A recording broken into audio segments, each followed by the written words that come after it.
And also, I'd like to welcome Lexi and her family here. It's awesome. Lexi's a cousin of mine by quite some distance, but we're still cousins. So good to have you guys with us. I'm glad you made it. Now, this morning, by request, we're going to talk about the possum. Now, I have, for those of you who are not that familiar with me, I have a series that I've worked on for years entitled Lessons from God's Created Creatures. And this is a very not normal type of lesson in the church, but I started doing this for children in an interest of getting children to remember lessons from the Bible. We will pick a created creature. And one of my children requested that I do a sermon on the possum.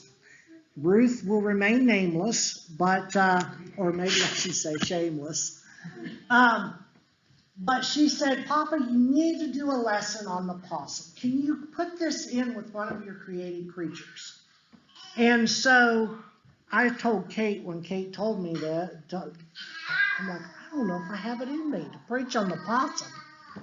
But in Romans, if you open your Bibles, I always begin every created creatures lesson with the book of Romans chapter 1. And I've had kids up and down this valley who have put their input in for years on created creatures. So Dylan or Lacey, if you've got a favorite creature, let me know and I'll be happy to do a lesson on it for you. But for several years, I've had requests from kids to do created creatures lessons, not just my kids, but kids everywhere that I've preached at up and down the Ohio Valley, because it's something that they can relate to and they can see in their everyday lives. And when they see one of these creatures, they're reminded of God and the lessons that we study. In Paul's letter to the Romans, chapter 1 and in verse 20, Paul begins this section out by saying, for his, being God's, invisible attributes, namely his eternal power and divine nature, have been clearly perceived ever since the creation of the world, in the things that have been made, so that they are without excuse. Okay? So what Paul is saying is, did you know there's two ways that we can learn about God? Obviously, oftentimes we look at the Bible and we see the Bible and we say we learn about God through the Bible. And that's right. That is absolutely correct. But Paul in Romans chapter 1 and verse 20 says that we can learn about God by the things that he has created. And so I'm a little bit of a fossil nut, a little bit of an animal nut, and I learn about God in his creativity, his power, and even his divine nature, Paul says, by the things that are created. And so today we're going to learn lessons from the possum, one of creation's most humble creatures. The possum is not necessarily going to be found in the Columbus Zoo, although maybe there's a possum there. But you're not going to find them on exhibit. You're not going to see them in one of the favorite creatures of the world.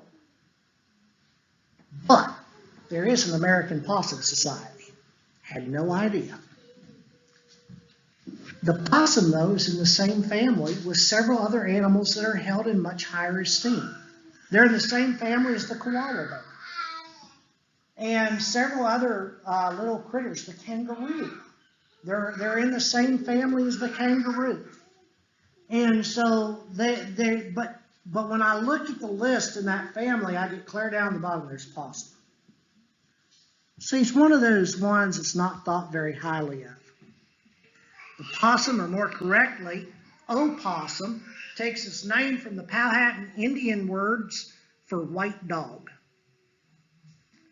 John Smith of Jamestown, Virginia, described the possum as, quote, a head like a swine, a tail like a rat, bigness of a cat. I thought that was a very interesting way of describing a possum. But if you've never seen one and you only know European animals, how would you describe a possum better than that? The possum's probably, as I mentioned, one of the most looked down upon creatures Oh, my dad always said, there's nothing filthier than a possum. And Dad just couldn't stand them. But in all of their looked down upon on this continent, possums serve a purpose in God's creation. Now, my uncles used to go out on Friday night. This is country entertainment in and of itself. They go out on Friday night and they go possum bashing. Drive the back roads and just look for a possum to hit on the road. Now, at one point I might have even been guilty of possum bashing just to see what it was like. So country entertainment has taken its on the possum. But did you know that possums clean up messes that no other animal will? Possums' dietary requirements require a high volume of calcium. And so possums get that calcium by eating the bones of dead animals, particularly roadkill, so we see them on the roads. Small rodents, smaller animals with softer bones. That's why God gave them the sharp teeth. So they're doing a job. Otherwise, can you imagine the sides of the highways littered with bones if nothing ever ate the bones? You ever wonder what happens to roadkill bones? I never even took the time to think about it. Possums are also immune to rattlesnake venom, and most poisonous snakes in this region can bite them and it has no effect.